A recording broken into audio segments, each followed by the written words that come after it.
തൃശ്ശൂർ ലോക്സഭാ മണ്ഡലം 2019 നമ്മുടെ വോട്ടർമാരുടെ ലിസ്റ്റ് കണക്കെടുത്ത് നോക്കിയാൽ 2019 ഏറ്റവും കൂടുതൽ വോട്ടർമാരുള്ള മണ്ഡലം പത്തനംതിട്ട മണ്ഡലമാണ്. അവിടെ 13,82,741 വോട്ടർമാരാണ് പത്തനംതിട്ടയിൽ 2019 ഉണ്ടായിരുന്നത്.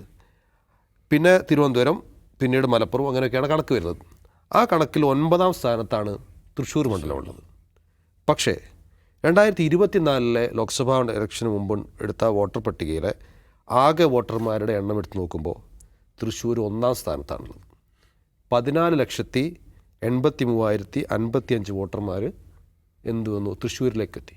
9ാം സ്ഥാനത്തുണ്ടായിരുന്ന തൃശ്ശൂർ 1ാം സ്ഥാനത്തേക്കാണ് അടുത്ത തിരഞ്ഞെടുപ്പിൽ വരുന്നത്.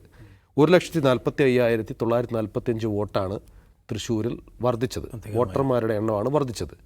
മറ്റിടങ്ങളിലൊക്കെ, മറ്റ് മണ്ഡലങ്ങളിലൊക്കെ 1,00,000 ചുറ്റുവട്ടത്തുള്ള വോട്ടർമാരുടെ എണ്ണമാണ് വർദ്ധിച്ചതെങ്കിൽ തൃശ്ശൂരിൽ അതിനേക്കാൾ 50,000-ഓളം വോട്ട് വർദ്ധിച്ചു എന്നുള്ളതാണ്. എങ്ങനെയാണ് ഈ വോട്ട് വർദ്ധിച്ചത്?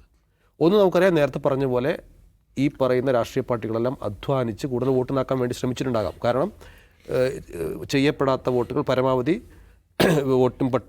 വോട്ടർ പട്ടികയിൽ കൊണ്ടുവന്ന് അങ്ങനെ ഉണ്ടാക്കാൻ ശ്രമം നടത്തി. പക്ഷേ ഇത് ക്രമരഹിതമായ ഒരു വർധനവാണ്. അത് നമ്മൾ ന്യായമായും എന്ത് സംശയിക്കണം? ഈ പറയുന്ന വ്യാജ വോട്ടുകൾ ചേർക്കപ്പെട്ടു എന്ന് സംശയിക്കുക തന്നെ വേണം. അതിനുള്ള തെളിവാണല്ലോ ഇന്ന് വന്നിരിക്കുന്നത്. ഒരു ഫ്ലാറ്റിലെ ആകെ കണക്ക് മാത്രമാണ് ഇപ്പോൾ വന്നിരിക്കുന്നത്. അപ്പോൾ സ്വാഭാവികമായും മറ്റിടങ്ങളിലും അത് ഉണ്ടാകുമെന്നുള്ള സാധ്യത വളരെ കൂടുതലാണ്. തൃശ്ശൂരിൽ സുരേഷ് ഗോപി ജയിക്കാനുള്ള പല ഘടകങ്ങളിൽ ഒന്ന് മാത്രമാണ് ഇതെന്ന് പറയാൻ പറ്റുള്ളൂ. പക്ഷേ ഈ ഘടകം വളരെ പ്രധാനപ്പെട്ടതാണ്. അവർക്ക് ഒരു ചെലവുമില്ലാതെ വോട്ട് വരുന്നൊരു രീതിയായിരുന്നു അവർ ഈ അവലംബിച്ചത്. അപ്പോൾ അതുകൊണ്ട് തന്നെ ഇക്കാര്യത്തിൽ നമുക്ക് ഒരു തരത്തിലും സംശയിക്കേണ്ടതില്ല. സുരേഷ് ഗോപിയുടെ അവിടുത്തെ വിജയം എന്ന് പറയുന്നത് കൃത്രിമമായ, മാനിപ്പുലേറ്റഡ് ആയ ഒരു വിജയമായിട്ട് നമുക്ക് കണക്കാക്കേണ്ടി വരും. പക്ഷേ ഇതിൽ ഉത്തരവാദികളായവർ ആരൊക്കെയാണ്?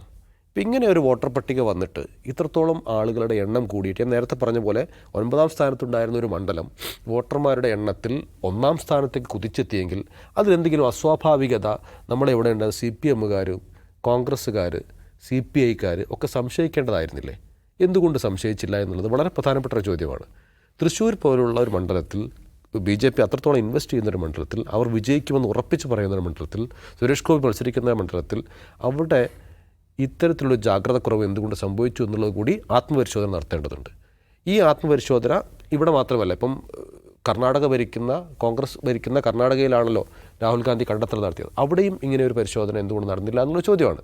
പക്ഷേ ഇതിൽ നമ്മൾ സംശയിക്കേണ്ട മറ്റൊരു കാര്യം, ഇത് ഇലക്ഷൻ കമ്മീഷൻ അവർ അറിഞ്ഞുകൊണ്ട് ചെയ്യുന്ന പ്രവൃത്തിയാണെങ്കിൽ അവർ ഈ പറയുന്ന രാഷ്ട്രീയ കക്ഷികളെയും കണ്ണ് വെട്ടിച്ചുകൊണ്ട് ചെയ്യാവുന്ന എന്തോ ഒരു തരത്തിൽ, അതായത് അന്തിമ വോട്ടർ പട്ടിക വന്നതിന് ശേഷമാണോ, അങ്ങനെ എപ്പോഴാണിത് കൂട്ടിച്ചേർക്കപ്പെട്ടത് എന്നുള്ള സംശയം കൂടി ബാക്കി നിൽക്കുകയാണ്. കാരണം കേരളത്തെ പോലെ ഇത്രത്തോളം രാഷ്ട്രീയ ജാഗ്രതയുള്ള ഒരു സ്ഥലത്ത്, ഇത്രത്തോളം രാഷ്ട്രീയ പാർട്ടികൾ അത്രത്തോളം ഓരോ വോട്ടും ജാഗ്രതയോട് കാണുന്ന ഒരു സംസ്ഥാനത്ത് എങ്ങനെയാണ് ഇത്രത്തോളം വോട്ടുകൾ അധികമായി ചേർക്കപ്പെട്ടത് എന്നുള്ള സംശയവും ബാക്കി നിൽക്കുന്നു.